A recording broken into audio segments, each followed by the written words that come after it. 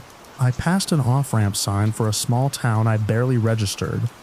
The road ahead curved through another cut in the hillside, and the second engine sound drifted forward, like it had moved from my passenger side to somewhere under my hood. That was worse. I've heard phantom sounds in trucks before. Wind that finds a gap in a mirror bracket. Tires that sing in fresh asphalt grooves. A loose strap that flaps and makes your brain invent patterns. Those things don't move around on their own. They don't relocate from behind you to beside you to in front of you. Like an animal circling your campfire, I thumbed the button on my dash that cycles through engine data. Coolant, oil, intake temp, everything normal. I stared at the tach. No fluctuation. I stared at the boost. Normal. If there were truly two engines in play, something in the physical world should show it. Heat, load, vibration, a dip in RPM, a change in exhaust, anything. Instead, I had a sound and a fuel rate and nothing else. The interstate opened briefly. A long straight where you can see 2 miles of pavement under moonlight. The coal country look at night is different than daytime. Everything is softened and the land feels older, quieter, like it's holding its breath. I found myself scanning the right shoulder for abandoned equipment, for a truck pulled off with no lights, for anything that could explain the engine note, without requiring me to accept the impossible. Halfway down that straight, my fuel gauge moved, not the normal slow drift. It dipped the way a needle dips when you hit a bump. Except the road was smooth. It dipped and stayed there. My mouth went dry. I glanced at the miles since fill-up. I knew exactly how far I'd gone. I knew what I should have left. The needle was now telling me I had burned nearly twice what I should have. I didn't like relying on a gauge in a moment like that, so I went one step deeper. I started calculating from what I could verify. Time since fill, hours on the engine, typical burn per hour at this weight and speed. The numbers should have lined up within a gallon or two. They lined up with the trip computer instead. Double burn. The second engine sound was steady now, like it had found a comfortable place to sit, just off my right fender where nothing existed. I could hear it in the negative space between my own engine strokes. 2 sets of combustion pulses, 2 exhaust notes, 1 physical truck. I'd been alone on a stretch of interstate at night before, with weird things in my head. Too much coffee, too little sleep, a song stuck on loop. This wasn't that. This was structured, mechanical, consistent in the way machines are consistent. I made the call I tell new drivers to make. Stop before you have to stop. An off-ramp appeared for a small service plaza. I signaled early, eased into the ramp, and let my speed bleed down. As my rig decelerated, my engine dropped to a lower note. The other engine dropped too, but a half beat late like a delayed echo that kept its own timing. I rolled into the lot under sodium lights and parked away from the few sleeping rigs. I didn't kill the engine yet. I listened. At idle, my engine settled into its familiar clatter, steady as a clock. The second engine idled too. It wasn't as loud now, but it was there. An identical diesel idle, slightly deeper, slightly farther away, as if another truck was parked nose to nose with me behind a wall. There was no wall. There was open lot and cold air, and the distant hum of the interstate. I got out with my flashlight. The air hit me hard, clean and cold. I walked a slow circle around my tractor, boots scraping salt and grit. I checked under the tanks for drips. I checked the lines I could see. I looked for wet shine on metal. I leaned close and smelled around the fuel caps. Nothing. I crouched under the side fairing where the tank strap runs. Dry. I ran my gloved fingers along the bottom edge. No slickness. No stain. No trail. The pavement under the tank was bare. Just a dark patch of old oil from somebody else's problems months ago. The second engine sound followed me, shifting in volume as I moved, like it was anchored to my truck but not to any part I could touch. When I stepped away, it stayed close. When I leaned in, it was still out of reach. I climbed back into the cab and shut the door. The sound dulled but didn't disappear. I flipped on the interior light and stared at the dashboard like it might confess something. The trip computer still insisted I was burning fuel, like I had a second engine feeding off the same supply. I pulled out my phone and tried to record the sound, holding it near the passenger window where it seemed loudest. The waveform on the screen danced. The timer rolled. I stopped the recording and played it back. Nothing but my own engine. I tried again. Same result. The phone picked up the cab rattle and a faint fan noise. The second engine was absent, as if it refused to be caught in anything digital. I sat there for a minute, hands on the wheel, watching my breath fog the glass. The lot was quiet. One other truck idled on the far end, but it was too far away for its sound to match what I was hearing, and it was facing a different direction. Even if it had been closer, the timing wouldn't have been this intimate, this synchronized to my own truck's vibration. I didn't want to keep pushing north with a fuel situation I couldn't explain. Running out of diesel on a winter interstate at night can turn into something worse than being late. So I did the practical thing again. I decided to get eyes on a receipt. Numbers on paper don't care about fear. The fuel island was open. I eased forward, tanking up under bright lights that made the night feel thin. The pump clicked on, and diesel began to flow. I watched the gallons climb. They climbed too high. The amount I put in should have brought me back to full with room to spare. Instead, the pump kept going like I'd run a much longer leg. I stopped it, stared at the display, and did the math right there with my finger on the edge of the pump housing. It matched the doubled burn. No leak, no theft, no reason, just twice the fuel missing, as if something unseen had been eating the same diet as my engine. The receipt printed with a warm curl, and I took it inside to the counter, more for the human presence than for any service. The cashier barely looked up, eyes glazed with a dead hour. I bought coffee I didn't need.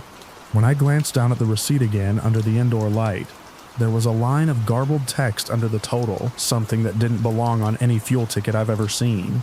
It sat there like a stamp from a machine that wasn't supposed to exist. I blinked, looked away, looked back. It didn't change. I folded the receipt and put it in my pocket like it could cut me if I stared too long. Back in the cab, fueled and lit by the dash glow, I told myself the sound would be gone now. If the fuel issue was real, and it was, then maybe it was a sensor glitch. Maybe the computer was misreading. Maybe some weird calibration problem was making the truck think it was doing more work than it was. The second engine sound could still be auditory nonsense layered over worry. But when I pulled out of the plaza and eased back onto I-79, the second engine came with me like it had been waiting. The moment my tires hit the merge lane, it rose in pitch beside me. Not behind, not ahead, beside. A clean diesel acceleration note, matching my increase in speed with that same slight delay. I didn't touch the CB this time. I didn't want to borrow anyone else's imagination. I kept my eyes on the road and my mind on procedure. I tried to force the anomaly to reveal itself with controlled inputs. I backed off the throttle slightly, watched the instantaneous MPG. It dropped again too steep for the change. I gave the truck a gentle throttle increase, watched the boost, watched the EGT, listened for any change in my engine that would justify extra fuel. My engine stayed steady, The second engine stayed hungry. I turned off cruise control. I set my foot at a fixed position and held it like a test bench. The fuel consumption didn't stabilize.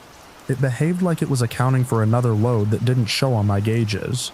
The coal country got darker north of the plaza, the road dipping and rising through forested hills. Every so often, a side road vanished into a hollow like a black throat. Reflective signs flashed past, curves, grades, a warning about trucks. My own headlights made the world exist only where they pointed. Somewhere around another long grade, the second engine note swelled enough that it felt like a presence. The sound pushed into my cab, heavy and close, and for a few seconds it wasn't just my ears anymore. The truck's vibration changed. Not the engine vibration. The chassis, like something else, was harmonizing with the frame. My speed increased. I hadn't added throttle. If anything, I'd eased off slightly for the incline. Yet the rig gained 2-3 miles per hour. That got my full attention in a way the sound hadn't. Sound can lie. Speed doesn't. I glanced at the tach. It was the same. I glanced at the boost. Same. I glanced at the fuel economy. Worse. The second engine sound was now almost perfectly aligned with the sensation of being pushed, like an invisible tractor had hooked to my trailer and decided to help. I took my foot off the throttle completely. The speed held. My stomach tightened. I kept both hands on the wheel and scanned the shoulder for somewhere safe. The grade leveled, and the road curved right. My speed should have drifted down. It didn't. The second engine note stayed in my blind spot like it was pacing me in the next lane. Except there was no next lane occupied. I hit the service brakes lightly, just enough to let the brake lights flash. The speed dropped a notch, then held again, as if whatever was pushing didn't care about my brake input. That's when I made the call that ended the run. I was getting off the interstate, whether I liked the exit or not. An off-ramp sign came up for a small town I recognized only from paperwork and weather reports. I signaled, moved right, and took the ramp. The second engine followed through the curve, the sound tightening as if it leaned into the turn with me. At the bottom of the ramp was a wide shoulder and a small lot for a closed convenience store. The building was dark, but the lot had one working light that washed the pavement in a sickly cone. I pulled in and stopped with my tractor under that light. I set the brakes. I sat still. I listened. At idle, the second engine idled too. It was closer now than it had been all night.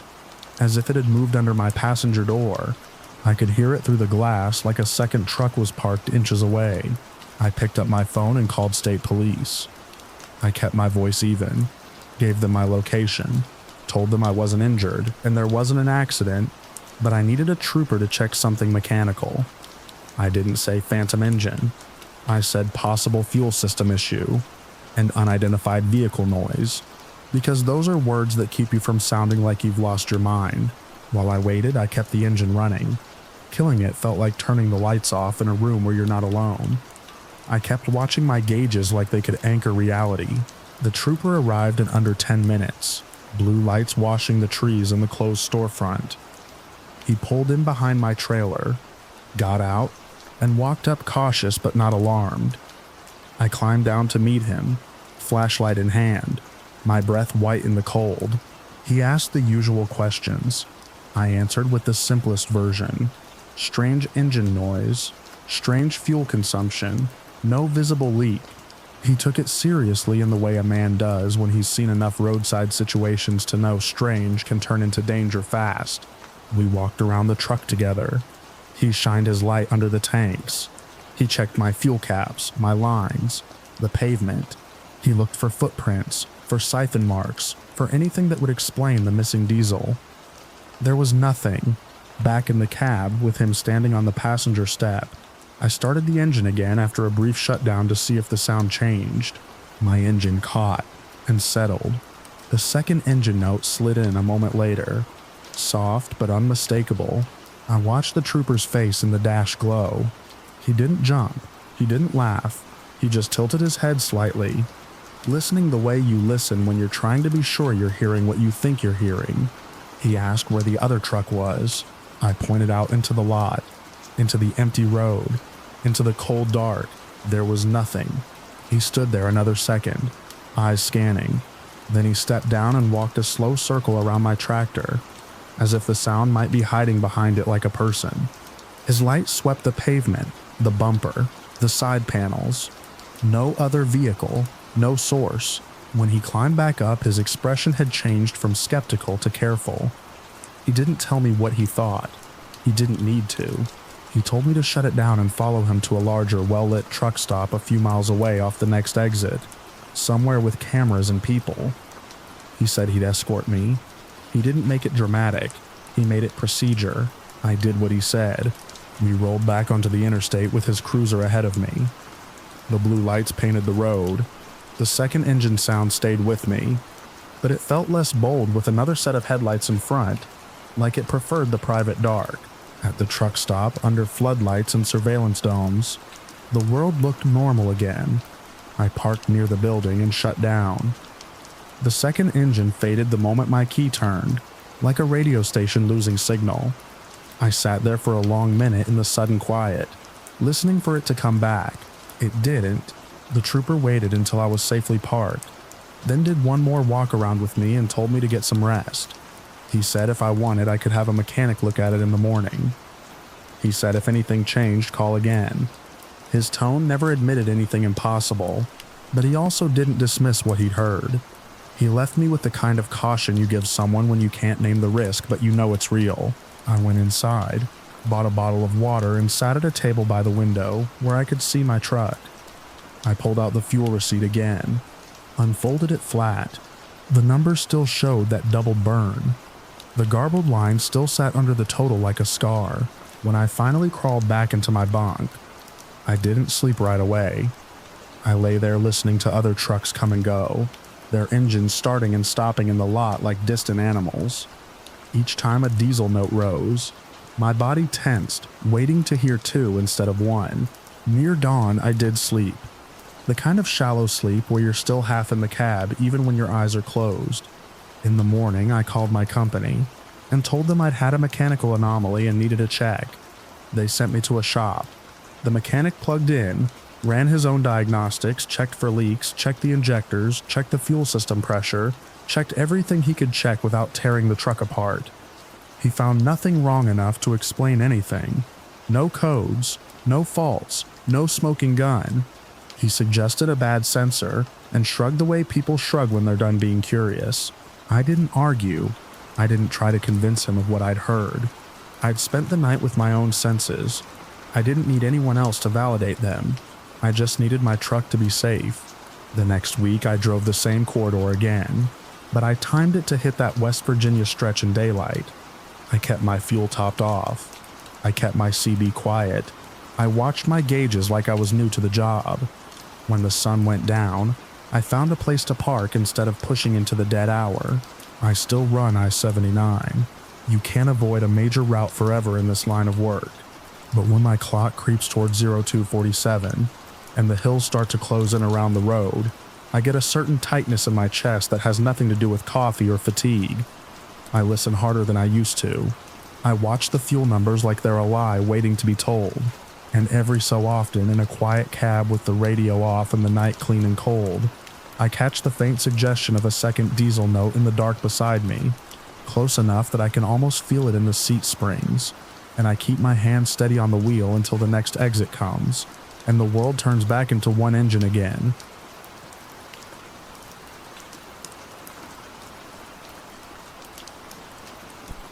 The night got quiet the moment I merged onto Route 19, like the world had decided to save its breath. Rain slicked the asphalt into a black mirror, and my headlights carved out a narrow tunnel. Reflective lines, wet guardrails, the occasional mile marker flashing past like a metronome. I drive for work more than I sleep, and I've learned to stay alert without looking like it.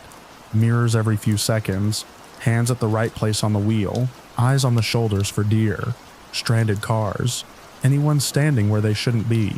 Vigilance is just another word for not being surprised. I was headed west to check a job site after a string of break-ins. Nothing dramatic. Cut locks, missing copper, a smashed trailer window. But the supervisor's calls had that edge people get when they've started seeing patterns in random lights. It's always around midnight, he'd said. It's always a vehicle that doesn't belong. Out here, midnight feels like a living thing. I kept the radio low for company. A talk host was halfway through a story about a local election when the audio stuttered, thinned, and dropped into static. I reached for the knob, expecting a weak patch of reception, and then a clean tone snapped into place, followed by a voice that didn't match any station personality. This is an emergency broadcast. This is an emergency broadcast. The voice was calm in a way that didn't comfort. It sounded rehearsed, like someone reading from a laminated card in a fluorescent lit room. I glanced at the dash clock just after midnight and then at the road. No brake lights ahead, no flashing hazards, nothing but rain and emptiness. A green sign loomed. River Bridge 8 miles. This is an emergency broadcast. A mass casualty collision has occurred on Route 19 westbound near the river bridge. All traffic must exit immediately. Do not proceed toward the bridge. My first reaction was practical. If there's a wreck ahead, you get off the road. My second reaction was confusion. There should have been signs of it. Smoke on the horizon, congestion, at least a ripple of brake lights. Instead, the highway rolled on as smooth as poured ink. The voice kept going, describing a tanker, multiple vehicles, a fire risk. It referenced an exit number I'd already passed. That didn't line up with near the bridge. I turned the dial to another station. Same tone, same voice, same words in the same order. I clicked through my presets fast. Country, rock. The station that usually fades in and out with static and sermons. Every one of them carried the identical broadcast, like the entire radio band had been replaced by one mouth. No station IDs, no music under it, just the message looping with clinical patience. I tried to tell myself it was a regional system malfunction, some weird override that got stuck, but the voice had that uncanny precision that makes you feel singled out even when you aren't. My grip tightened. Rain tapped the windshield. The bridge distance sign counted down, dragging me closer with each mile. Then the broadcast changed. This is an emergency broadcast. If you are operating vehicle Colorado license plate. The pause was short, but it felt intentional. My stomach sank before the number even came. The voice spoke my license plate. One character at a time, exact and undeniable. Not close, not similar. Mine, vehicle Colorado license plate. My plate? You are within the incident perimeter. You must exit the roadway immediately. Do not proceed to the bridge. Activate hazard lights and pull to the shoulder at the next safe location. My mouth went dry so fast it hurt. I stared at the lane lines as if they'd start explaining things if I looked hard enough. The highway was still empty. No responders, no cones, no evidence of any incident perimeter, except the voice insistently drawing a circle around me. I grabbed my phone and checked the bars. One flickered, then vanished. No service. Out here, that wasn't unusual, but the timing made it feel like part of the message, like the night itself had cut the cord. The voice came again, softer somehow, like it had leaned closer to my ear. Vehicle my plate. You are listed as a primary involved party in the incident. That phrase hit like a slap. Primary involved. Not approaching, not in the area, involved. As if I'd already been there. As if I'd already done something. My foot lifted off the accelerator and the truck slowed, tires whispering over wet pavement. My thoughts scrambled for a rational hook, another vehicle with a similar plate, a database error, a prank. But how do you prank every station at once? How do you speak my plate into the same calm void on every frequency? The bridge sign returned. 5 miles. The broadcast began listing hazards. Airborne irritants. Avoid river water. Keep windows sealed. I turned the cabin fan down without thinking, like the words could make the air dangerous. I scanned the shoulder for a safe pull-off. It was narrow and muddy, sloping into a ditch. Stopping there in the dark felt like painting a target on my rear bumper. I flicked the radio off. Silence rushed in so abruptly my ears rang. Without the voice, the wipers sounded violent. My breathing sounded too loud. I kept staring at the wet road like it might reveal a hidden barricade. 10 seconds later, I turned the radio back on. Because not knowing felt worse than hearing, the voice returned instantly. Driver of vehicle, my plate. You will reach the bridge in approximately 4 minutes. You must not cross. That's when my confusion tipped into panic. Not a slow build and on-off switch. My skin prickled, my heart thudded against my ribs, and the bridge stopped being a piece of infrastructure and became a line someone had drawn across my path. Must not cross. Like a warning, like a threat. I checked the rearview mirror again. Still no headlights. No one following. The emptiness made it worse, because it meant whatever was happening didn't need a physical car behind me to apply pressure. The voice was enough. A blue sign appeared. Exit 242 miles. Not my route, but away off the main road. The broadcast repeated. You must not cross, and I could feel my hands trembling against the wheel. I told myself I was being manipulated. I told myself a normal system doesn't speak directly to one vehicle. I told myself that if there really was a crash, getting off now would keep me safe. I took the exit. The ramp curved away and the road noise changed. At the bottom, the county road was darker, rougher, lined by fence posts and scrub. My headlights caught the pale eyes of a deer in the ditch, frozen and watching. Rain drummed on the roof in a steady small applause. The radio voice adapted immediately. Driver of vehicle, my plate. You have diverted. Maintain your diversion. Do not attempt to re-enter Route 19. Proceed to the designated staging area. The words belonged to Incident Command, not to a hijacked radio band in the middle of farmland. My fear sharpened into something colder. Control. That's what it wanted. My compliance. My obedience. My car guided off the highway and into some dark place with an official-sounding name. I drove a mile down the county road. Then 2. No houses, no streetlights. Only the occasional mailbox reflecting my headlights for a split second before vanishing again. The voice issued commands in a steady cadence. Remain in vehicle. Prepare identification. Keep hands visible. Each one tightened the knot in my chest, not because it sounded helpful, but because it sounded like someone rehearsing authority. I pulled into a gravel turnout, maybe a farm access point, and stopped with the engine running. I killed the interior light and sat in the dark. Rain ticked against the glass. The radio kept murmuring. Low now, like it was satisfied I'd stopped. Driver, acknowledge! I didn't answer. I didn't even breathe right for a moment.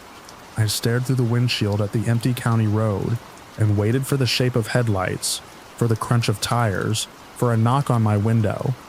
I imagined the gas station from earlier, the sleepy clerk, the coffee I didn't need, the man in the hoodie by a car with its hood up. I remembered noticing his shoes, because I always notice shoes. I remembered not seeing his face. Had he read my plate? Had he been a spotter? Or was that my brain trying to turn a voice into a person, so it could be fought? My phone buzzed once, an empty vibration, then went still. No calls, no notifications, just a reflex of the device searching for something it couldn't find. A car passed on the county road, slow and ordinary, its headlights sweeping across the turnout and moving on. It didn't stop. That tiny normal moment, the fact that someone else existed somewhere outside my panic, made me decide I wasn't going deeper. Whatever this was, it had already pushed me off my route. That alone was enough to make me push back. I eased out of the turnout, drove back to the on-ramp, and merged east just long enough to loop around and re-enter westbound. The whole time, I kept expecting the voice to rise up again, furious, tightening the leash. It didn't. For those few minutes, the radio stayed silent like a held breath. When I merged back onto Route 19 westbound, I turned the radio on at low volume, braced for the tone. A song played. Bright normal. Oblivious. The DJ's voice came in with a casual laugh and a station ID like it had been there all along. I spun the dial. Sports talk, weather, a late-night call-in show. No emergency broadcast. No tone. No mention of a tanker or a pileup or an incident perimeter. The normality felt so wrong I almost missed the next sign. River Bridge. 1 mile. My heart kicked again. I kept my eyes on the road and my hands steady. If the bridge was the boundary, if crossing it mattered, I was about to find out. Rain gusted harder as the roadway rose. The bridge emerged from the dark, wet concrete, metal rails gleaming like teeth. I listened for the moment. The radio would cut out for the tone that would announce the voice's return. Nothing changed. My tires hit the bridge deck, and the music kept playing. The wipers kept sweeping. Wind shoved at the truck on the open span, and I corrected automatically, muscles remembering what to do even while my mind spiraled. Halfway across, I realized I'd been holding my breath. I let it out in a slow, shaking exhale. On the far side, the highway dipped, and distant lights smeared under the clouds. Town lights, warm and human. My phone bars climbed back up one by one, and a couple of delayed notifications slid onto the screen. Junk email, a calendar reminder. Nothing about disaster, nothing about me. I drove another mile before pulling into a wide gravel area near a closed way station. I sat there with the engine idling and the radio playing commercials for a diner and a mattress store. Like the world had never tried to swallow me. I kept waiting for the voice to break through, to say my plate one more time, to prove it wasn't just some stress-induced hallucination, but it didn't. I stepped out into the rain and walked to the back of the truck.